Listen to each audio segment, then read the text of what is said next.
बिस्मिल्लाहिर्रहमानिर्रहीम, अस्सलाम वालेकुम नाज़रीन, आप देख रहे हैं प्रोग्राम द लास्ट आवर। मैं हूं यासिर रशीद और स्टूडियो मेरे साथ मौजूद हैं सीनियर तज्ज़ियाकार राना मोहम्मद अजीम साहब। नाज़रीन, आज के दिन आईनी तरमीम के हवाले से एक बड़ी मीटिंग होती है और वो मीटिंग जो है वो खुसूसी कमेटी इजलास के अंदर होती है। ये वही खुसूसी कमेटी है जिसे तश्कील दिया गया था पार्लियामान के अंदर से पाकिस्तान तहरीक इंसाफ के लोगों की गिरफ्तारी के बाद, जिसका पहले हिस्सा ख्वाजा आसिफ थे और ख्वाजा आसिफ ने 2 दिन बाद इससे दस्तबरदारी का ऐलान कर दिया था और फिर उसके बाद राना तनवीर हुसैन इस कमेटी के अंदर शामिल हो गए थे। आज इस कमेटी की इजलास के बाद जो अब चीज़ें सामने आती हैं वो ये आती हैं कि सब ने अपने मुसव्विदे पेश किए और तमाम जो तजावीज़ हैं उसके ऊपर अब गौर किया जाएगा। कल 12 बजे के इजलास में जमीयत उलमा इस्लाम फे इसके अंदर मौजूद थी, पाकिस्तान तहरीक इंसाफ भी थी, पाकिस्तान पीपल्स पार्टी भी थी, पाकिस्तान मुस्लिम लीग नून भी थी, नुमाइंदगी सभी की थी। लेकिन बैरिस्टर गौहर कहते हैं कि आज कोई ड्राफ्ट पेश नहीं किया गया। इत्तलात तो ये थी कि ड्राफ्ट पेश किए गए हैं, उनके मुताबिक ड्राफ्ट नहीं है, सिफारिशात हैं। पीपल्स पार्टी के चेयरमैन बिलावल भुट्टो जरदारी साहब ने एक सिफारिश ये पेश की है कि जो हतमी फैसला हो जाएगा आईनी अदालत का, तो उसे किसी और फॉरम के ऊपर चैलेंज नहीं किया जा सकता, उसकी अपील कहीं और नहीं की जा सकती। मौलाना फजलुर रहमान साहब ने आज ये बात की कि अगर कोई कहे कि 9 दिन हैं या 9 घंटे हैं तो ऐसा तो हो नहीं सकता। 18वीं तरमीम 9 महीनों के अंदर हुई थी, उस पर 9 महीने गुफ्तगू होती रही थी, तो इस वक्त तो नहीं हो सकता। फिर उन्होंने ये भी बात की कि हुकूमत की आईनी तरमीम के हम हक में नहीं थे और ना होंगे, अगर होना होता तो उस वक्त ही हो जाते। यानी अब जो सिफारिशात पेश की जा रही हैं तो ये सब की तरफ से किस हद तक मुख्तलिफ हैं और कब ये यकजा हो जाएंगी। क्या कल के इजलास के बाद ये फैसला किया जाएगा कि SCO समिट के बाद इसके ऊपर गुफ्तगू होगी या उससे पहले इस पर गुफ्तगू जारी और सारी रहेगी? इसी मंजरनामे पे बात करेंगे। राना साहब की तरफ बढ़ते हैं। राना साहब, क्या आज आप समझ कि हुकूमत ने किसी हद तक अपने नंबर पूरे करने का प्लान जो बनाया था उसमें वो कामयाब हुए? बिस्मिल्लाहिर्रहमानिर्रहीम, अस्सलातु वस्सलामु अलैका या सय्यदी या रसूल अल्लाह, अस्सलातु वस्सलामु अलैका या सय्यदी या हबीब अल्लाह, ताजदारे ख़त्मे नबूवत जिंदाबाद जिंदाबाद। बात यह है कि अगर हुकूमत के पास या सर जी नंबर पूरे होते, हाँ, हुकूमत के तर्जमान उनके पास नंबर पूरे हैं, हुकूमत के लिए बेइंतहा बोलने वालों के पास नंबर पूरे हैं, लेकिन समझ नहीं आती नंबर पूरे कैसे हैं, ये समझ नहीं आ रही। हुकूमत के पास अगर नंबर पूरे होते तो हुकूमत अब तक इस आईनी तरमीम को कर चुकी होती। सही।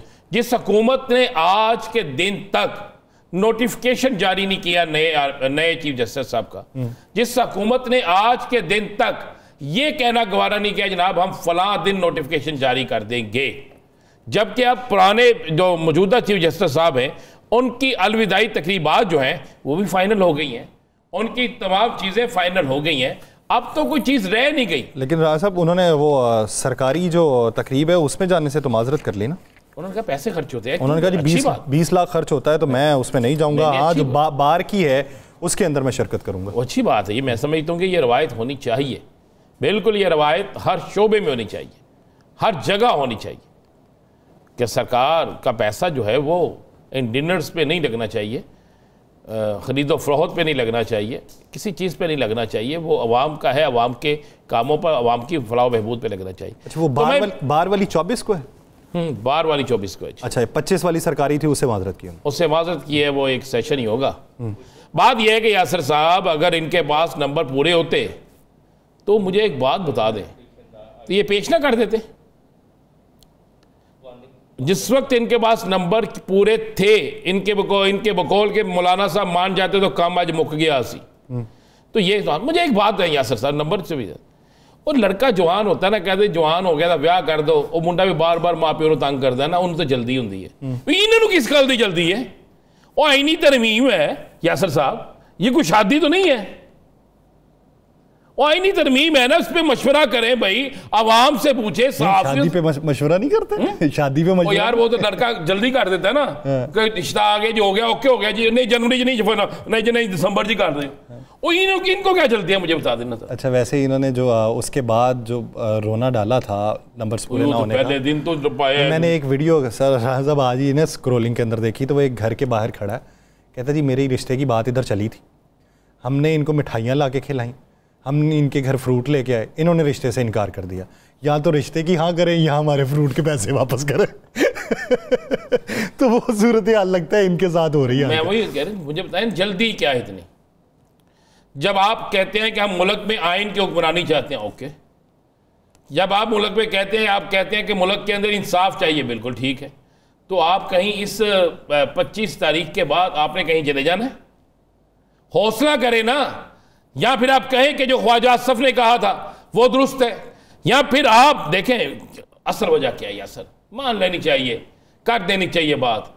असल वजह यह है जो आज कराची में हुआ है। असल डर यह है कि एक जगह से थैले लेकर भागकर आग लगा दी, जला दिए गए। किन्ने कल के जलाओगे? अच्छा, मजे की बात यह है वो इल्जाम भी हारे हुए कैंडिडेट के हामियों पे लगा दिया उन्होंने। सदके जाओ। उन्होंने कहा जी, मैं आज देख रहा था, कहा जी पाकिस्तान तहरीक इंसाफ के हामियों ने थैले छीने और उनको आग लगा दी। वो जिन्होंने पिटीशन दायर की हुई है कि रिकाउंटिंग करें, हम थोड़े वोटों से सब देख रहे हैं। पुलिस भी खड़ी है वहीं पे, खड़ी है ना जी। वो बंदे आए हैं, उन्होंने पकड़ा है, सब कुछ किया, जलाया है। मुझे बताएं कि वज़ीर दाखिला कह रहे हैं जनाब इनको चाहिए था पुलिस को इतला करते, यहाँ पे पुलिस की सिक्योरिटी मंगवाते, फलां करते। और जो पुलिस खड़ी थी वो तो कैंची खिलन खड़ी थी, वो किस लिए खड़ी थी? आप इसीलिए जल्दी कर रहे हैं, आप इसीलिए आईनी तरमीम मंजूर करवाना चाहती है हुकूमत कि जनाब किसी और हल्के की गिनती ना हो जाए, किसी और हल्के के जो थैले हैं वो ना खुल जाए, किसी और हल्के में बाकी मामलात ना हो जाए। यार ये असल बात है। आज तो बिल्कुल हकीकत क्लियर हो गई है। आज के बाद अगर कोई बंदा ये कहे कि फलां सियासी जमात पाकिस्तान की जमहूरियत की चैंपियन है, फलां सियासी जमात जो है वो बहुत अच्छी है, तो मैं उससे पूछूंगा कि जवाब दो ना भाई। ये कोई सुई नहीं थी जिसे कोई छीन के ले गया। अनाउंस हुआ इलेक्शन कमीशन की तरफ से। और मुझे बताएं, क्या इलेक्शन कमीशन ऑफ पाकिस्तान को नहीं चाहिए था कि इस पर तो इतना सख्त एक्शन होता, इतना सख्त एक्शन होता कि जिसकी इंतहाई कोई नहीं। अनाउंस होता है, हुक्म होता है, गिनती होनी है, थैले पहुंचते हैं वहां तक, हर चीज हो गई, फिर थैले वहां से उठा लिए गए, फिर थैले को आग लगा दी गई। कितना आसान तरीका यार, इतना आसान तरीका। और इतने आसान तरीके से भाईजान कराची में सीसीटीवी कैमरे लगे हुए हैं ना, इनकी तो फुटेज वैसे भी लोगों ने बहुत बना ली है, तो निकाल लेना, पकड़े उन्हें, लग जाएगा पता आपको। जियो फेंसिंग करे, पता चल जाएगा किसके साथ किसकी कॉल पे बात हुई है। उसके लिए जियो फेंसिंग का इरादा पहले करना जरूरी होता है सर। वो इरादा, यही बात है, वो इरादा होगा तो होगा ना। इसी बीच में पाकिस्तान तहरीक इंसाफ के रहनुमा नईम हैदर पंजोथा साहब ज्वाइन कर चुके हैं। हैदर साहब बहुत शुक्रिया आपके वक्त का। नईम हैदर साहब, तज़किरा चल रहा है आज कराची वाले वाक़े का। इल्ज़ाम तो आपकी जमात के ऊपर भी लग रहा है कि आपके हामियों ने वो थैले पकड़े हैं और उनको जला दिया है कि ताकि हकायक सामने ना आए। अब ये कौन से हकायक हैं जो हारे हुए बंदे के सामने नहीं आ सकते थे? देखें, बात यह है, सबसे पहली बात आपका बहुत शुक्रिया दोनों भाइयों का।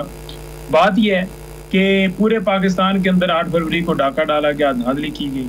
अगर कहीं पर रिकाउंटिंग के लिए कोई अमल किया जा रहा है तो उसके अंदर डेफिनेटली वो लेकर भागेगा जो चोर होगा, जो डाकू होगा, जिसने डाका डाला हुआ।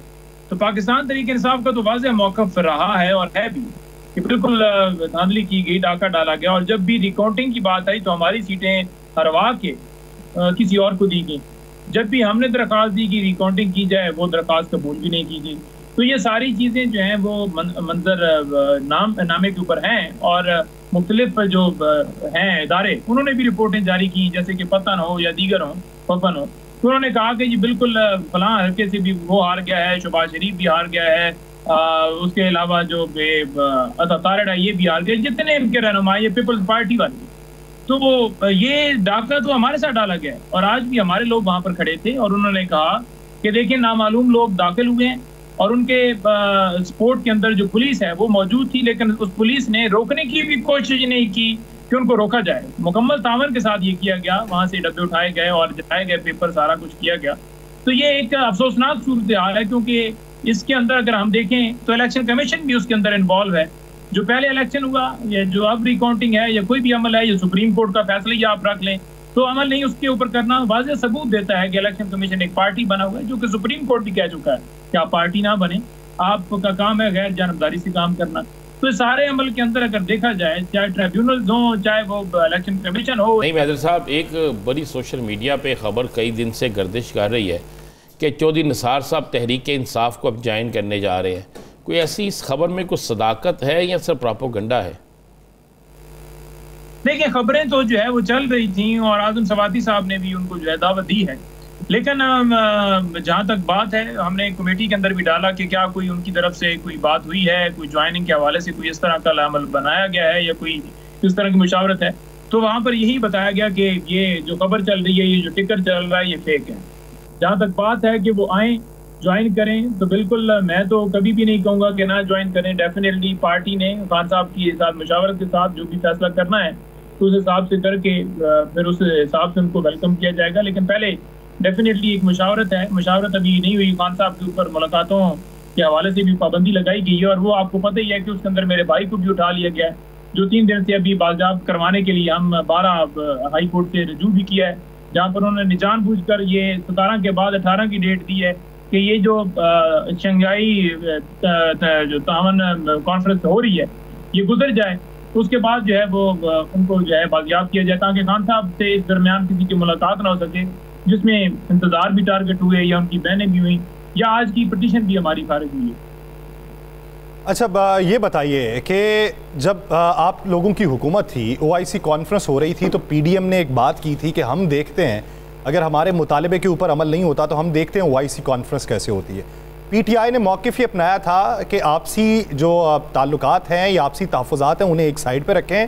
पाकिस्तान बतौर मेज़बान है, कोई PTI, PMLN, PPP या कोई शख्सियत मेज़बान नहीं है, हमें बैरूनी रवाबित देखना होंगे।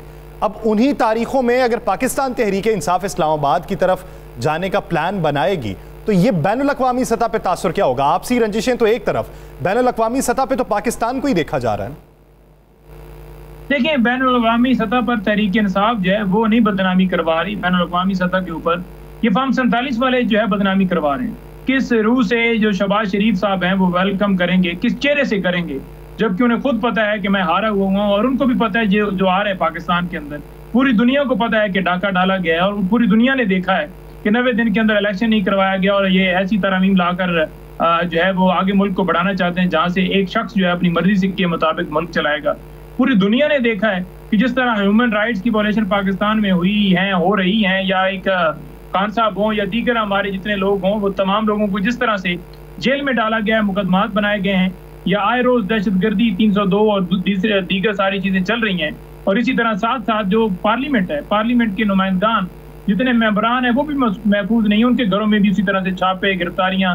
आज भी मुबीन अरब जट का कारोबार सील कर दिया गुजरांवाला में कि वो वोट नहीं दे रहा, और इसी तरह से शफकत अवान के घर और दीगर हमारे MNA सेंटर्स को इसी तरह डराया धमकाया जा रहा है, ऑफरें भी की जा रही हैं। तो ये सारी चीज़ें वो नहीं देख रहे कि पाकिस्तान के अंदर जो है वो ये सारा जिनके पास वो आ रहे हैं वो क्या कर रहे हैं। क्या इनको खुद शर्म नहीं आ रहा कि अपने लोगों के ऊपर जो वोट को इज्जत दो के नारे लगाते थे और वही लोगों के ऊपर जुल्म करवा रहे हैं, और जुल्म को तूल देते हुए बड़े फख्र से कहते हैं कि हमने इतने लोग पकड़ लिए हैं, ये इंतशारी थे, ये बात करते हैं, ये सहाफ़ी था, ये बात करता था, इसकी आवाज़ बंद। ये जितना मर्जी है कर लें, ये आवाज़ बंद नहीं हो सकती। ये जो मर्जी है, मुझे ये तो बता दें मुझे, हम आपके बंदे पूरे हैं। आज जो हुकूमत ने दावा किया है कि हमारे पास मौलाना साहब भी ना आए तो तहरीक इंसाफ के इतने वोट हमारे पास हैं कि हम 2/3 अक्सरियत से आराम से ये आईनी तरमीम मंजूर करा लेंगे। कौन से आपके बंदे आपके वैसे आपके राब्ते से कटे हुए हैं? कितने लोग हैं जिनसे राब्ता नहीं है? देखिए, हमारे नंबर बिल्कुल पूरे हैं, हमारे नंबर्स में कोई कमी नहीं आई। जहाँ तक बात है डराने की, धमकाने की, ऑफर्स की, वो मैंने आपको बताया कि वो की जा रही हैं। डराया भी जा रहा है, धमकाया भी जा रहे हैं, उनके घरों में छापे मारे जा रहे हैं, उनके कारोबार सील कर रहे हैं ताकि किसी जरूरत वोट मिले। मैंने 2-3 मिसालें आपके सामने रख दी कि ये सारा किया जा रहा है। और जो आकर ये कहते हैं कि हमारे नंबर पूरे हैं, तो मेरा ख्याल में अवाम को निकल कर उनको, क्योंकि अवाम के वोट से एक बंदा MNA बना है, उसको जो है वो गलत तरीके से खरीद कर या उसे डरा कर धमका कर एक ऐसी आईनी तरमीम लाना चाहते हैं जहां पर ऐसी अदालत बनाकर कि वो 3 साल के लिए वो 5 जजेस जो लगाए जाएंगे वो इनकी मर्जी के होंगे, और जो वहां पर फैसला आएगा उस फैसले को किसी जगह पर चैलेंज भी नहीं किया जा सकता। तो ये नहीं, ये चाहते हैं कि मुल्क जो है वो एक वजीर आजम की मर्जी से चले। पंजोता साहब, फिर ये बताइए कि जब आपको ये तहफ़्फ़ुज़ात हैं तो आज खुसूसी कमेटी के इजलास में पाकिस्तान तहरीक इंसाफ ने अपनी सिफारिशात क्यों रखी और क्या रखी? नहीं, देखिए तहफ़्फ़ुज़ात की बात हम तो बिल्कुल, हमारा क्लियर मौक़िफ़ है, खान साहब का क्लियर मौक़िफ़ है कि हम किसी भी इन अनकॉन्स्टिट्यूशनल अमेंडमेंट्स को नहीं मानते जो इनकी तरफ से पेश की गई हैं। हाँ, ये ज़रूर बात है कि मौलाना साहब के साथ जो है तहरीक इंसाफ की बैठक हुई है। उस बैठक के दौरान ये बातें जो हैं कि अगर कोई जुडिशल रिफॉर्म्स की जाएँ तो क्या हमारी तजावीज़ होनी चाहिए। तो उन तजावीज़ की हद तक जो है आप इनपुट दे सकते हैं कि जुडिशल रिफॉर्म्स के अंदर कोई अगर चीज़ होती है तो इस हद तक हो, लेकिन जो वो लेकर आना चाहते हैं वो तो चाहते हैं कि मुल्क जो है वो मजीद अंधेरे में चला जाए। तो इसको ना मौलाना साहब तस्लीम करते हैं ना हम करते हैं। हाँ, अच्छी एक राय जो है वो दी जा सकती है, उस अच्छी राय के हवाले से कोई नहीं है, लेकिन इस टाइम के ऊपर जो उनको जितनी जल्दी लगी हुई है और जिस तरह से नंबर पूरे करने के लिए वो सारी तकदो कर रहे हैं, जो वाज़ेह उनका कंडक्ट शो कराता है कि उनके दिल में क्या है, उनका दिल के अंदर वो कहते हैं दाल काली नहीं, दाल पूरी काली है। तो क्या इतला है, कब तक ये कर रहे हैं इजलास, पार्लियामेंट के इजलास कब बुला रहे हैं ये? देखिए, पार्लियामेंट का इजलास जो है ये जो हमने देखा है कि ये जो है 25 के बाद ही आई थिंक सो इस तरफ बढ़ेंगे, लेकिन ये साथ ये भी चला रहे हैं कि ये 17 तक, क्योंकि ये एक इजलास है, इजलास के बाद जो है हम इसको रखेंगे और इसको आगे बढ़ाएंगे। जिस वक्त भी ये लेकर आना चाहिए, जिस वक्त भी ये सोच रहे हो कि हम लेकर आएंगे, वो वक्त ही उस वक्त ही गलत होगा, क्योंकि ये काम ही सारा गलत है। पहले इन्होंने क्या किया कि 8 फरवरी को डाका डाला और एक अवामी मैंडेट छीना। फिर इन्होंने क्या किया कि रिकाउंटिंग के जरिए सीटें दी। फिर इन्होंने क्या किया कि जो एक जमात को वोट मिला है मखसूस में, जिसने उसका हक है, वो लेने के लिए पहुंच गए। फिर आप क्या कर रहे हैं कि हमारे लोगों को अगवा किसी सूरत नंबर पूरा करना है ताकि जो इनकी चोरी है ना वो बची रहे, जो डाका डाला गया वो बचा रहे और एक जमात के ऊपर क्रैकडाउन किया जाए। आपने ये कहा कि दबाव भी है और ऑफर्स भी हैं। ऑफर्स के मुतालिक असद कैसर साहब की राय जो है वो एक बार ज़रा सुन लेते हैं। असद कैसर साहब ने पाकिस्तान तहरीक के मेंबर्स को ऑफर के बारे में क्या कहा है, वो ज़रा मुलाहिजा करें। आप जोर से, जबरदस्ती से और लालच यानी ज़र से आप कानून साजी के लिए MNAs को खरीदे या दबाएं, और तकरीबन 20-20 करोड़ रुपए के ऑफर भी है और मिनिस्ट्री के ऑफर। ये कानून साजी का कौन सा तरीका है? 20 करोड़ तक की ऑफर है, ये असद कैसर साहब क्लेम कर रहे हैं। क्या कोई 2-4 शख्सियात के नाम बताए जा सकते हैं सर कि जिनसे राबिता किया गया और जिनको ऑफर की गई 20 करोड़ की? देखिए, बात यह है कि जो ऑफरें हैं ना वो तो बेशुमार है। MNAs को और तमाम लोगों को ही डराया जा रहा है, धमकाया जा रहा है, किसी को भी नहीं छोड़ रहे। सवाए फॉर एग्जांपल अब गौर को तो नहीं उन्होंने करना, या उमर अयूब साहब को या शेख वकास को, डेफिनेटली उनके घर भी रेड और सारा किया जा रहा है कि ये दबाव में आए और इस तरह से टूटें। लेकिन ओवरऑल ये सूरत हाल है, क्योंकि वो चाहते हैं कि नंबर उनके पूरे हों, जो भी हो, जमीन ऊपर कर दी जाए, आसमान नीचे कर दी जाए, जैसे भी हो, जैसे भी मुमकिन हो हमने करना है, क्योंकि चोरी की हुई है ना, उस चोरी के ऊपर पर्दा डालना है। आप ये देख लें कि जो जमहूरियत के दावेदार थे, जो कहते जी कि हम आप ये है वो है, आज वही सारे मुसद्दे लेकर घूम रहे हैं। मुसद्दा किधर से आया है उन्हें खुद नहीं पता कि किस टाइम के ऊपर आया है, किसने ये ड्राफ्ट किया। उनसे पूछ लें ये किसने ड्राफ्ट किया है, तो वो कहेंगे कि फलां ने ड्राफ्ट किया, हुकूमत ने ड्राफ्ट किया। हुकूमत जो है वो बेखबर है।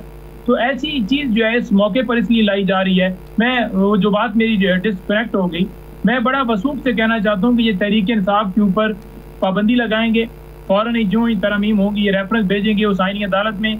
और क्योंकि वो नवाज शरीफ या शहबाज शरीफ की मर्जी का चीफ जस्टिस होगा और बाकी जजेस होंगे, तो डेफिनेटली ये तो PMLN वाले और पीपल्स पार्टी वाले ये तो चाहते हैं कि इनके ऊपर पाबंदी लगे, जो बंदे इनके अगवा हो जाएं उनके ऊपर जो है कोई सदेबाब भी ना हो। क्योंकि ये खुद कहते हैं, जब भी अगवा के हवाले से बात करो तो ये कहते हैं जी कि हमारे साथ भी 18 में हमें भी अगवा किया गया।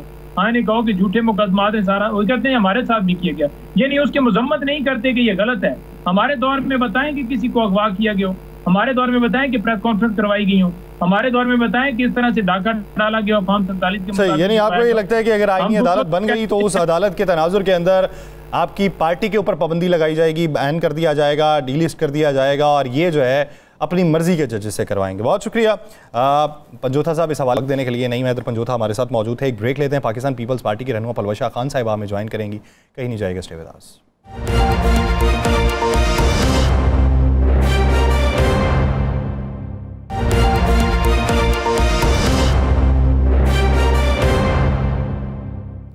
ब्रेक के बाद खुशामदीद नाज़रीन। मौजूदा सूरत हाल में नंबर्स पूरे होने के दावे हुकूमत तो कहती है कि हैं, और बहुत से दावे तो ऐसे भी किए जाते हैं कि मौलाना के बगैर भी हो सकते हैं, लेकिन मौलाना को इत्तफाक राय में शामिल करने की ज़रूरत है, इसलिए उनको साथ ले रहे हैं। बसूरत दीगर नंबर्स हमारे पूरे हैं। मौलाना ने नंबर्स के हवाले से क्या राय रखी है वो ज़रा मुलाहिजा करें, फिर गुफ्तगू को आगे बढ़ाते हैं। मौलाना हुकूमती दावे की तरदीद कर रहे हैं या तायद कर रहे हैं? हुकूमत का तस्वुर है तरमीम का, वो काबिल कबूल नहीं है। तो जब हमारी तजावीज़ पर आमादगी हो जाएगी तो उसके बाद फिर हम इस काबिल होंगे कि हम वोट भी दे सकें। फिर ये बातें कहना है जी कि नंबर पूरे हैं, नंबर पूरे हो जाएंगे, ये सियासी बदअखलाक़ी भी है। ये बात कहना कि नंबर पूरे हैं, नंबर पूरे हो जाएंगे, ये सियासी बदअखलाक़ी है। इसी बारे में बात करेंगे। पाकिस्तान पीपल्स पार्टी के रहनुमा पलविशा खान साहिबा ने हमें ज्वाइन किया। पलविशा खान साहिबा बहुत शुक्रिया आपके वक्त का। पलविशा खान साहिबा, मौलाना कहते हैं कि नंबर पूरे नहीं हैं, और ये ऐसा कहना कि नंबर पूरे हो जाएंगे ये सियासी बदअखलाक़ी है। तो अभी जो ड्राफ्ट पाकिस्तान पीपल्स पार्टी ने तैयार किया है, क्या इत्तलात हैं कि मौलाना उस ड्राफ्ट की किस हद तक तायद करेंगे? बहुत शुक्रिया। देखिए, जो ड्राफ्ट मेरी नज़र से गुजरा है वो कॉन्स्टिट्यूशनल कोर्ट के हवाले से है, और उसमें प्रोविंशियल और जो सेंट्रल कॉन्स्टिट्यूशनल कोर्ट का तस्वर जो है वो पेश किया गया है, और उसमें वही बातें हैं जो पहले मीडिया से शेयर की गई, किस तरीके से रोटेशन होगी चीफ जस्टिस की और उनकी तैनाती का जो तरीका है, उसमें कौन कौन होंगे शामिल, किस तरीके से उसको कमेटी जो है वो बनाई जाएगी, और उसके अलावा इसी तरह सूबाई जो कॉन्स्टिट्यूशनल कोर्ट्स होंगी। उससे आगे जो मसवदा है वो मेरी नज़र से नहीं गुजरा। उसमें बाकी क्या शिकें हैं, हम लोगों का जो मुकदमा है वो सिर्फ कॉन्स्टिट्यूशनल कोर्ट पे है, और हम उसके मसवदे को आज हतमी शक्ल दे के मेरे सामने मौलाना साहब से शेयर कर चुके हैं। अब जहाँ तक वो कह रही है सियासी बदअखलाक़ी है, नंबर से वो हुकूमत ने पूरे करने थे, और अगर हुकूमत नंबर्स पूरे कर लेगी तो वो इजलास कॉल कर लेगी और वो बात जो है सामने आ जाएगी। लेकिन सियासी बदअखलाक़ी तो मेरे ख्याल में इतना कोई सख्त लफ्ज़ भी नहीं। बदअखलाक़ सियासी तौर पर होना नंबर्स के हवाले से शायद उन्हें लगा हो, लेकिन ऐसा नहीं। हर हुकूमत एक क्लेम तो करती है, जाहिर है दावे तो करते हैं। पलविशा साहबा, क्या आपको पार्टी हिदायत होती है ना कि तैयार रहिएगा, इतनी तारीख तक इजलास हो सकता है, 25 से पहले इजलास कर रहे हैं, 25 के बाद कर रहे हैं? अभी तक ऐसा है कि हमें राना साहब कोई सच इत्तला नहीं हो, बिल्कुल होती है ये भी कहा जाता है मुल्क से बाहर न जाएं, लेकिन मुझे ये पता है कि इस वक्त हमारे तमाम जो सेनेटर्स हैं वो मुल्क में हैं, और अगर इजलास कॉल हो गया तो सब जो हैं वो चंद घंटों की नोटिस पर इस्लामाबाद पहुंचेंगे। लिहाजा ये बता सके, लेकिन अभी तक इजलास की कोई तारीख जो है वो ना बताई गई है और ना कहा कि इस तारीख को आप सब यहाँ मौजूद रहें। अच्छा, लिहाजा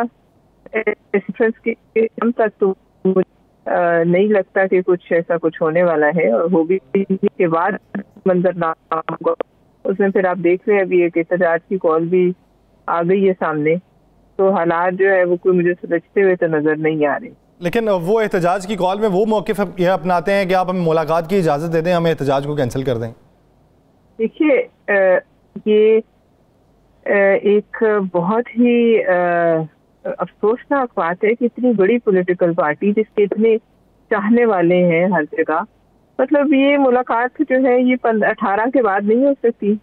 ये मुलाकात जो है अगर कोई इजाजत दे भी दे, कोई एक बंदा मिलने चला भी जाए, तो क्या ये मुल्क और कौम की जो इससे सुबकी होगी उससे बड़ी बात है? मतलब 15 तारीख को यहाँ पूरे दुनिया से जो है लोग आए होंगे, उनके सामने क्या चीज साबित करने की कोशिश की जा रही है? देखिए, एक तो हक जो है ना किसी के एहतजाज का, मैं उस पर बिल्कुल भी कदगन लगाने की जो है कभी भी वकालत नहीं कर सकती, और ना मैं किसी के ऊपर तशद्दुद की और ना मैं किसी को उठाने की खिलाफ कानून, इन चीजों की मैं वकालत नहीं कर सकती। लेकिन 15 तारीख को इस्लामाबाद में आप बताइए एहतजाज की कॉल देना बदनीयती नहीं है तो क्या है? वो किससे दुश्मनी है? इसमें कोई दूसरी राय नहीं है कि पाकिस्तान सबसे पहले है, और तमाम सियासी जमातों को उस दिन पाकिस्तान के लिए इकट्ठे होना चाहिए। बाकी आपस के इख्तलाफात, सियासी इख्तलाफात बाद में होते रहेंगे। जब तक मेहमान है, एक पाकिस्तान, एक सारा मुल्क, सब एक हों, ये होना चाहिए, इसमें कोई दूसरी राय नहीं।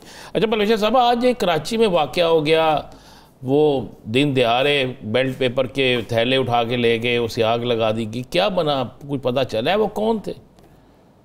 देखिए मेरे इल्म में वाकया नहीं है, आप बता रहे हैं तो मुझे अभी पता चला है कि कहाँ वाकया हुआ है। मेरी नज़र से वाकया नहीं गुजरा या मिस हो गया है। मैं तो ये मसब्बतों पर और जो ये तजाज की पॉलिसी पे गौर कर रही थी, लिहाजा ये मुझे इल्म नहीं है, मैं झूठ बोलूँ इस मामले में। अब उसमें तफसीलन अगर बताई जाए, रीकाउंटिंग का मामला, रीकाउंटिंग के लिए थैले आते हैं, नामालूम अफराद थैले उठाते हैं, लेके भागते हैं, पुलिस पास में मौजूद है। किस जगह की रीकाउंटिंग हो रही थी ये मुझे इल्म नहीं है। ये कराची का एक हल्का है NA का, उसमें PTI ने दरखास्त दी थी कि रिकाउंटिंग की, जिसकी रिकाउंटिंग का हुक्म हो गया और आज रिकाउंटिंग के लिए जैसे ही वहाँ पे थैले आए तो कुछ लोग आए, उन्होंने थैले उठाए और लेकर भाग गए। दूर जाकर उन्होंने आग लगाई, पेट्रोल फेंक के उन्होंने जला दिया और पुलिस वहाँ खड़ी सिर्फ देखती रही। ये आपके अब्दुल हकीम बलोच हैं, आप ही की पार्टी के NA 231, उसके 4 पोलिंग स्टेशन थे जिनकी रीकाउंटिंग का मामला था, तो आज उसके थैले आए हैं, वो नामालूम अफराद ने उठाए हैं, पुलिस के सामने आग लगा दी। अच्छा, तो इस पर तो देखिए इलेक्शन कमीशन को भी जो है वो सख्त जो है इक़दाम उठा सकती है, और अगर वो आग लगाई है उन्होंने और उनकी कोई वीडियो मौजूद है या उनके उठाने की जाहिर है कोई ना कोई तो फुटेज होगी, तो ये मुश्किल नहीं है उन लोगों तक पकड़ना, उन तक पहुंचना। तो ये इलेक्शन कमीशन का काम है कि वो इन लोगों तक पहुंचे और देखे कि कौन थे और इसके पीछे कौन है। इसमें तो देखिए कोई ऐसी बात नहीं है जिसको मैं सपोर्ट करूं कि वोट के थैले उठा के कोई भाग गया, इसमें कोई भी हो सके। देखिए इस वक्त मुल्क में जो हालात हैं, इस कदर जो है मामला को खराब करने की कोशिश की जा रही है। ये तो चले एक जगह से थैले ले गए, आप ये देख लीजिए कि जो मुल्क में इस वक्त करने की कोशिश की जा रही है, जो मुल्क में मुल्क के खिलाफ नारे लग रहे हैं हमारे सूबों में, तो जब यहाँ तक मामला पहुँच जाए मुल्क में, भाई तुम होते कौन हो भी नजरसानी करने वाले? आपने इल्हाक किया या आपके किसी बड़े ने इल्हाक किया या आप उस वक्त मौजूद थे जब इल्हाक हुआ? तो जब यहाँ तक मामला राना साहब आ जाए तो ये तो फिर मुझे तो ये नहीं, ऐसे लोगों को तो माफ नहीं करना चाहिए, ऐसे लोगों को तो माफ नहीं करना चाहिए। पाकिस्तान के मामले पे कोई कंप्रोमाइज, आग लगाने की साजिश हो रही है राना साहब। बिल्कुल ये इस्लामाबाद पे धावा अफसोसनाक है। ये PTI के अपने वोटर्स को और उनके सपोर्टर्स को इसको रिजेक्ट कर देना चाहिए। अगर उन्हें सिर्फ ये मतलब है कि इमरान खान साहब खैरियत से हैं तो पता करना कोई मुश्किल नहीं है, उनके साथ एक वीडियो कॉल हो सकती है, उनके साथ किसी की बात कराई जा सकती है। लेकिन 15 तारीख को इस्लामाबाद आना, ये मैं समझती हूँ उनको सियासी नुकसान देगा। और ये जो बाकी उनके मुखालिफिन बात करते हैं कि इनका वाहिद मकसद, ये देखिए मुल्क जिससे दुश्मनी तो हमारी नहीं है, हमारी एक दूसरे से दुश्मनी हो सकती है, लेकिन उसका खमियाजा मुल्क क्यों भुगते? तो लिहाजा मैं समझती हूँ कि ये मामलात पे जो है ना बड़ी गौर के बाद जो है कुछ फैसला करना पड़ेगा, वरना हम किसी खुदा ना खास्ता बड़े साने से दो चार हो जाएंगे। तो लिहाजा ऐसे हालात पैदा करने के पीछे जो लोग हैं उनको जो है सख्ती से निपटना चाहिए। मैं ये समझती हूँ कि एक बहुत बड़ी साजिश है और इस साजिश के ताने बाने कहाँ जा रहे हैं ये हमारी एजेंसीज को पता होगा। और इस पर मैं ये भी समझती हूँ कि एक इन कैमरा सेशन दोनों हाउसेज ऑफ पार्लियामेंट का होना चाहिए। हमें पता लगना चाहिए कि क्या ये कौन लोग हैं, ये क्या चाह रहे हैं, इनको कहाँ से फंडिंग हासिल है, इनके मुंह में नारे कौन डाल रहे हैं। तो मैं अफसोस ही कर सकती हूँ कि इस मौके पर PTI अगर खामोश नहीं रह सकती तो इस्लामाबाद पे चढ़ाई का जो ये काम करी है, ये भी पता करना चाहिए कि ये किसने उनको ये फैसला किया। क्या इमरान खान साहब ने उन्हें कहा कि 15 तारीख को इस्लामाबाद पे चढ़ाई कर दो? और क्या वो ये समझते हैं कि जो बाहर की सरबराहान है वो देख के कहेंगे क्या इमरान खान साहब के हम हक में जो है आवाज उठाते हैं और उनको छोड़ दिया जाए? ये सिर्फ शर्मिंदगी और अपने मुल्क की सुर्खी के अलावा कुछ भी नहीं।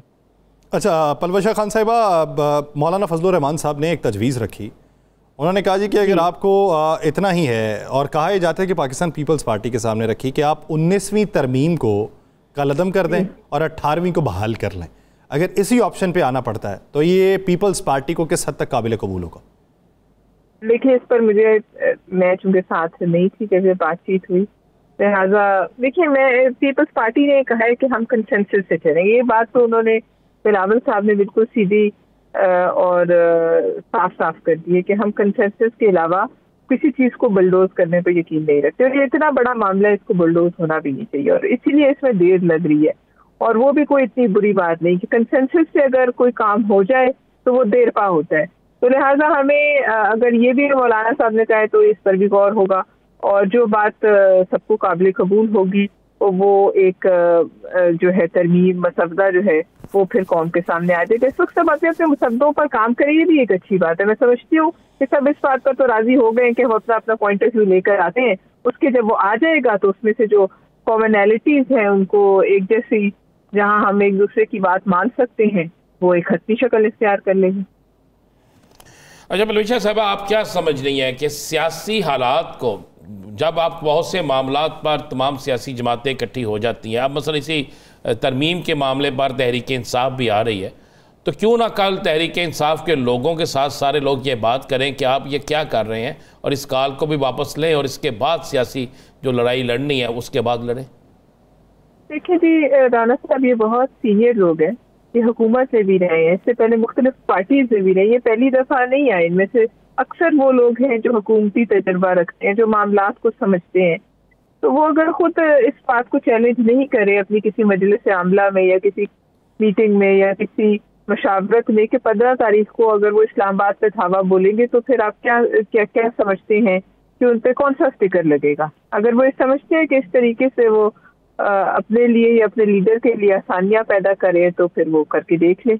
लेकिन मुझे अफसोस ये है कि इतने अरसे बाद इस मुल्क में एक अच्छा मौका ऐसा आ रहा था खुशी का, जहाँ बहुत से सरबराहान मुमलिकत कई साल बाद आ रहे हैं, तो उसको अगर गंदा करने का चेहरा है तो फिर इनके सर आ रहे हैं। ये पता नहीं कि ये सियासी तौर पर इनके लिए खुद होगी, और इसके बाद इनके साथ शायद अगर रियायत का मामला कोई करना भी चाहे और कोई सियासी जमात भी इनके हक में बोलना चाहे तो वो नहीं बोल सकेंगे। तो ये इनका आखिरी, मेरे ख्याल से जिसे कहते हैं ना last nail in the coffin, ये खुद अपनी पैरों पे कुल्हाड़ियां मार रहे हैं। अच्छा पलवेशा साहिबा, मौलाना फजलुर रहमान साहब ने कहा कि हमारी शराइत अगर मानी जाएँ तो मुनासिब मुसव्वदे पर इत्तफाक हो सकता है। अब ये शराइत तो आज नहीं रखी गई होंगी, ये तो उस मीटिंग में भी रखी गई होंगी जो पहले बिलावल साहब, जरदारी साहब और नवाज शरीफ साहब से हुई, या उसमें शहबाज शरीफ साहब थे, या उससे पहले की जो मुलाकात। तो वो शराइत क्या है जमीयत की? देखिए मुझे इसका इल्म नहीं शराइत, लेकिन शराइत मौलाना को बड़ी खुला कई प्रेस कॉन्फ्रेंसेस कर चुके हैं, वो बता ये कबूल नहीं लिहाजा, और उस पर वो जैसे उन्होंने कहा एक बेंच बना दिया जाए जो कॉन्स्टिट्यूशनल मामलात को लेके, उस पर फिर अब मैंने ख्वाजा आसिफ साहब की एक स्टेटमेंट सुनी जहाँ वो कहते हैं कि ये गुनाह बेलज़्ज़त है। लिहाजा अब मौलाना साहब और हुकूमत और जो इत्तेहादी है वो अगर इस पर नहीं इकट्ठा होते तो जाहिर है फिर ये एक सवालत इख्तियार कर जाएगी, और अगर इनको कोई बीच में कॉमन ग्राउंड्स रखते हैं तो ये मेरे ख्याल में SCO से फौरन बात पास हो जाएगी। लेकिन उससे पहले मैं तो आपको बार बार ये कह रही हूँ, उससे पहले जो सियासी हालात जिस नहज तक जा रहे हैं, हम कोई ऐसी दीवार के साथ ना लग जाएं कि फिर हम सारे जो हैं वो उसका कई आगे आने वाले सालों तक जो है खमियाजा भुगते, जो कि इमरान खान साहब और उनकी पार्टी करने वाले, और जो उसे पहले होने वाला है उसका खमियाजा में भुगतना पड़ेगा। उसके बाद आईनी तरमीम के हवाले से जो बातचीत होनी है उसके लिए अगर किसी मुनासिब नुक्ते पर इत्तफाक हो गया तो हो जाएगी। बहुत शुक्रिया पलवेशा खान हवाले से अपना वक्त देने के लिए। नाज़रीन देख रहे इस पर बात करेंगे एक शॉर्ट ब्रेक के बाद, कहीं नहीं जाएगा, स्टे विद अस।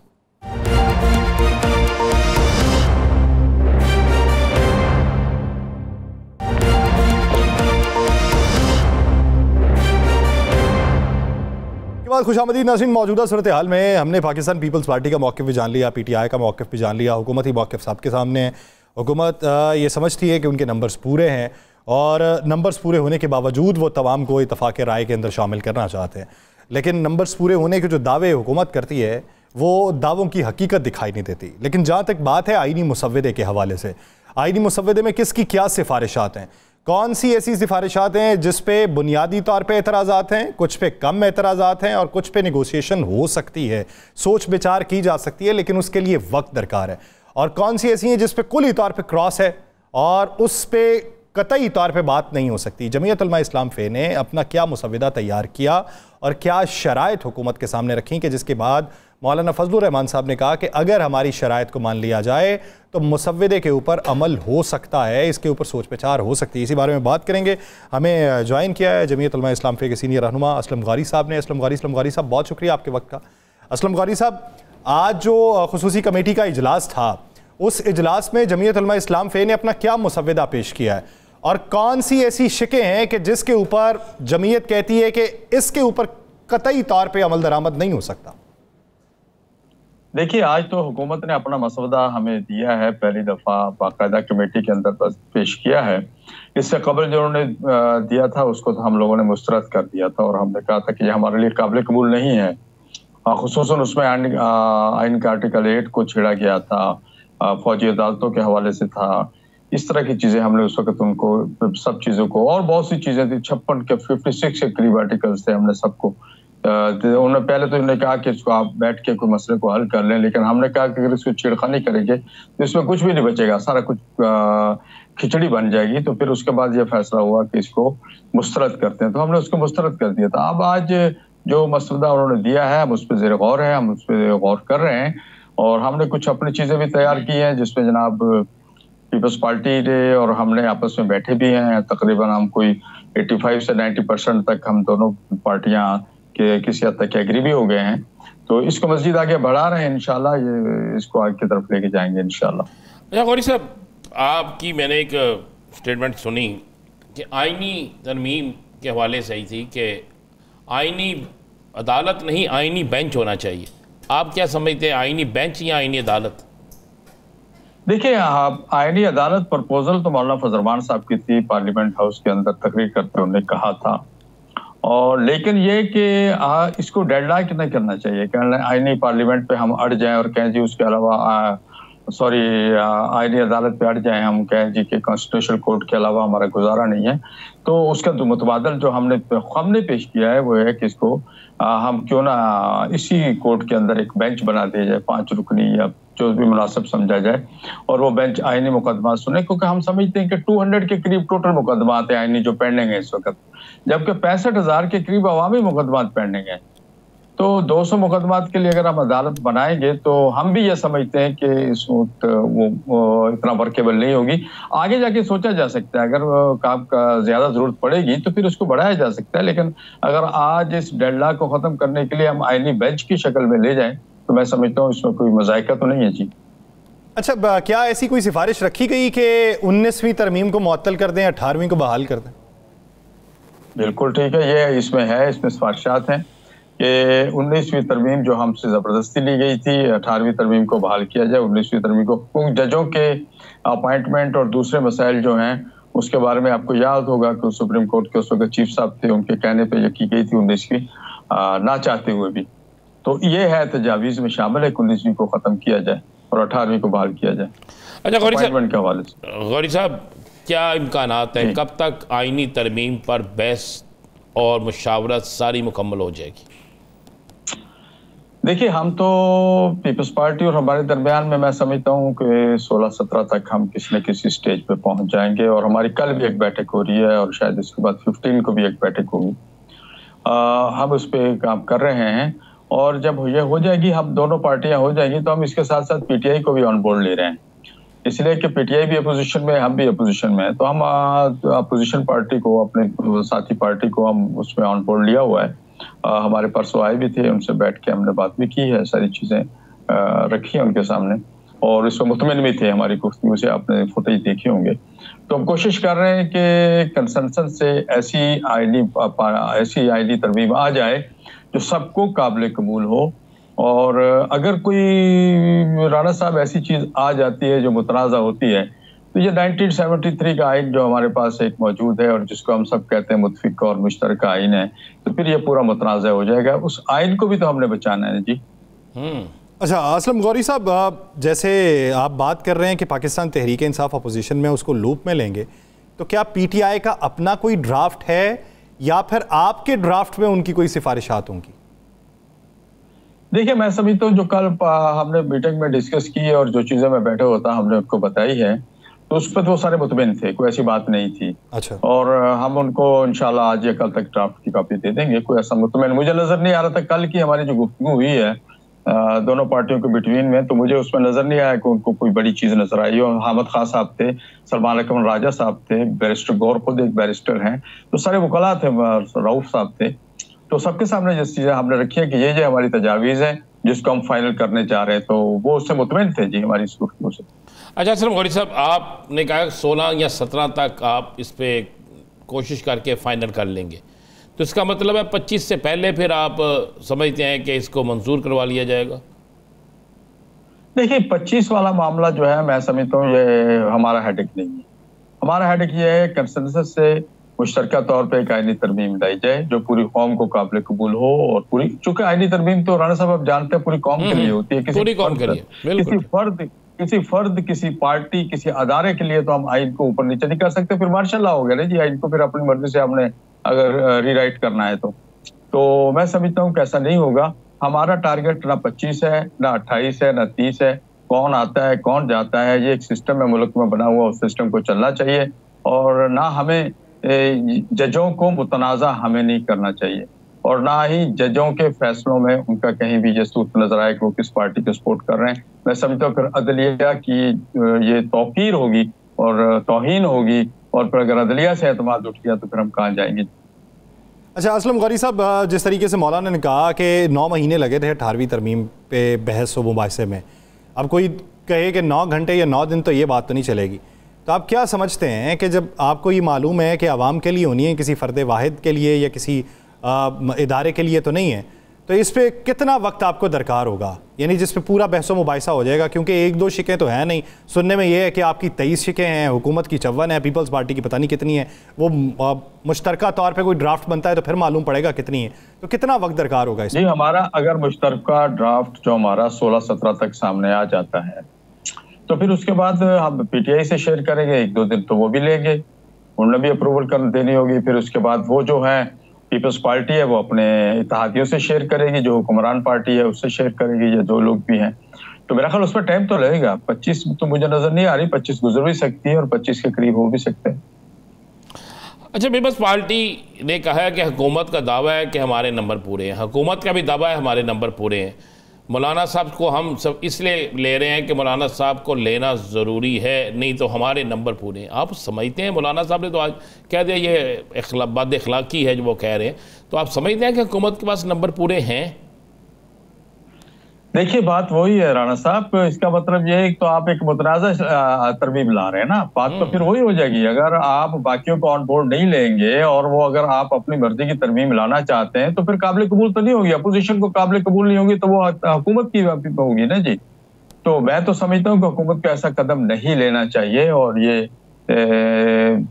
इसको हम कहेंगे कि ये आइन के साथ एक वारदात कहलाएगी, ऐसा हुकूमत को नहीं करना चाहिए। और बेहतर यह है कि सबको ऑन बोर्ड लें, और लाजिम तो नहीं है कि हर चीज, देखिए कुछ चीजें जो होती हैं वो कौम के लिए की जाती हैं। अगर हम संजीदा हैं, वाकई कौम के लिए कर रहे हैं, तो फिर इस तरह की चीजें तो नहीं होनी चाहिए कि अगर उनके पास नंबर पूरे तो वो कर लें, फिर हम कब उनको रोकते हैं? ठीक है जी, हम अगर आपके पास नंबर पूरे हम रोक तो नहीं सकते, लेकिन अखलाकी तौर पर फिर उस तरमीम की पोजीशन क्या होगी? आपको याद होगा हमने एक 17वीं तरमीम की थी, उस वक्त हमने माशाल्लाह से जान बचाने के लिए, चूंकि उस वक्त का, मैं राणा साहब एक बात बताऊंगा आपको, साथी शायद नहीं समझते, उस वक्त की सूरत एजेंसी के उस वक्त की कोर्ट ने इजाजत दी थी अपना मुशर्रफ साहब को, और मुशर्रफ साहब LFO डायरेक्ट सारा का सारा उसमें डालना चाह रहे थे आइन में। हमने उसको बड़ी तरीके से, ताकि आइन मुतनाज़ा ना हो जाए, हमने पार्लियामेंट के जरिए से उसको रास्ता दिया। और आपको याद होगा फिर 18वीं तरमीम तक जो हमारा हशर हुआ है, हम पे जो तनकीद दी, दोनों दोस्तों की, पीपल्स पार्टी ने और नून ने जो हम पे तनकीद की, आपको पता है। और जब 18वीं तरमीम शुरू हुई तो हमने पहले ये कहा भाई 17वीं खत्म करो, हमारी जान छुड़ाओ। तो ये अगर आप गलत काम करेंगे तो फिर आपके गले पड़ जाएगा, फिर आप कौम आपको माफ नहीं करेगी, क्योंकि अब तो सोशल मीडिया का दौर है, कोई भी गलत काम करता है फौरन कौम के सामने, आवाम के सामने आ जाता है जी। अच्छा असलम गौरी साहब, ये बताइए कि क्या आपके मुसव्वदे में ये उम्र की हद 3 साल बढ़ाया जाना है, या फिर रिटायरमेंट के बाद किसी शख्स का आईनी अदालत का जज लगाया जाना है? देखिए ये जुजियात हैं, ये जुजियात हैं, ये इसको कोई आप ये नहीं कह सकते कि इसके ऊपर कोई काम रुका हुआ है या काम इसके बगैर चल रहा है। ये जुजियात हैं, ये हम सब डिस्कस करेंगे इस पे, ये डिस्कस हो रही इन चीज़ों पे। लेकिन ये मैं फिर आपसे कहूँगा कि हम कोई भी ऐसी तरमीम नहीं करना चाहते जो किसी शख्स, अदारे या हुकूमत के लिए हो।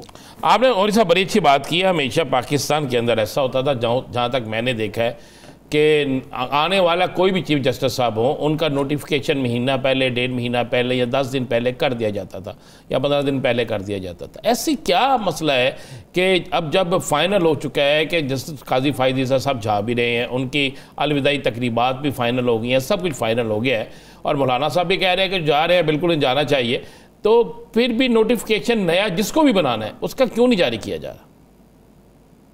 देखिए, ये मैं तो नहीं समझता हुकूमत की क्या हिकमत अमली है, लेकिन एक बात इतना जरूर कहूंगा, अगर इस तरह से किसी भी जज को मुतनाज़ा बना के आप किसी भी सीट पे बिठाएंगे तो उसके फैसले मुतनाज़ा कहलाएंगे, और वो जज मुस्तकिल तनकीद का हिस्सा होगा, उस पर मुस्तकिल तनकीद होगी। वो कैसे बैठेगा अदालत में जब उस पर हर बंदा तनकीद कर रहा होगा? तो मेरा ख्याल ऐसे किसी जज को भी इस चीज़ का हिस्सा नहीं बनना चाहिए। अच्छा, असलम गौरी साहब, आप क्या समझते हैं कि मौजूदा सूरत हाल के अंदर आपकी जो सिफारिशात हैं, अगर हुकूमती पार्टीज़ में से कोई लचक दिखाता है तो वो लचक ज़्यादा किस पार्टी में होगी, पाकिस्तान पीपल्स पार्टी में या पाकिस्तान मुस्लिम लीग नून में, या फिर आप समझते हैं कि दोनों पार्टीज़ का एक ही मौक़िफ़ है, उनका ड्राफ्ट भी एक जैसा ही होगा? देखिए, फिलहाल तो पीपल्स पार्टी हमारे साथ ड्राफ्ट शेयर कर रही है, वो हमारे साथ राब्ते में है। आज भी बिलावल भुट्टो साहब तशरीफ लाए थे, अपनी टीम के साथ बैठे रहे हैं हम लोग 1-1.5 घंटा। आज भी हमारी मीटिंग हुई है, और जैसा कि मैंने अर्ज किया कल भी मीटिंग हो रही। तो हम तो फिलहाल संजीदा यही बिलावल साहब को, पीपल्स पार्टी को समझ रहे हैं। अब मुझे नहीं पता कि वो नून के साथ मशवरा करके आ रहे हैं या अपने तौर पे हमारे साथ बैठ रहे हैं। जी, आपने नून लीग ने राब्ता कोई नहीं किया, या बिलावल साहब ही मुश्तरका तौर पे हैं? मे भी ऐसा हो, लेकिन हमने तो नून लीग ने जब हमने ड्राफ्ट मुस्तरद किया उसके बाद इस इशू पे हमारे नून लीग के दरमियान में कोई मुलाकात नहीं हुई। अच्छा, गौरी साहब, कहा यह जा रहा था, अभी तो ये आईनी तरमीम वाला मामला चल गया, पहले कहा जा रहा था कि तहरीक हुकूमत के ख़िलाफ़ चल सकती है, इस मुआशी मंजरनामे को लेके, इस पूरे निज़ाम को लेके और नए इंतखाबात को लेके, और उसमें जमीयत उलमा इस्लाम फ़ी पाकिस्तान तहरीक इंसाफ का साथ देती हुई दिखाई देगी। क्या अब हम समझें कि वो उम्मीदें दम तोड़ रही हैं या वो मंजरनामा नहीं बनेगा? देखिए, वो अभी तक पीटीआई और हमारे दरमियान पार्लियामेंट के अंदर इत्तेहाद है। डे टू डे जो मैटर्स होंगे उन पे हम डिस्कस करेंगे। इस किस्म का कोई इत्तेहाद नहीं है कि हम कोई तहरीक मिलकर चलाएंगे या हम उनका कोई जो उन्होंने इत्तेहाद बनाया उसमें हम शामिल होंगे। इस पे हमारी अभी तक उनसे कोई बात नहीं हुई है। अलबत्ता उसके लिए हमने एक कमेटी बनाई थी, उस कमेटी को हम लेके आगे चल रहे थे, 1-2 मीटिंगें हुई थी और उसमें पहला डिसीजन यही होता है जो मैं आपको बता रहा हूँ। लेकिन उसके बाद ये हुआ है कि ये आईनी तरमीम आ गई, वो मामला जरा ठंडा हो गया, आपस में मिल बैठने का और इत्तेहाद बनाने का और मिलकर तहरीक चलाने का मामला जरा पसे पुश चला गया। तहरीक चलाने के मामला ज़रा पसे पुश चले गए और आईनी तरमीम का मामला जो है वो फ्रंट फिट पे आ गया। अब उसी पे बाज़ सुनाई देती है और उसी पे गुफ्तगू शनीद हो रही है। बहुत शुक्रिया गौरी साहब इस हवाले से अपना वक्त देने के लिए। नाज़रीन, प्रोग्राम का वक्त खत्म हो जाता है, मुझे और राना साहब को दीजिए इजाज़त। आपसे मुलाकात होगी पीर के रोज़, अपना बहुत सा ख्याल रखिएगा। अल्लाह निगहबान।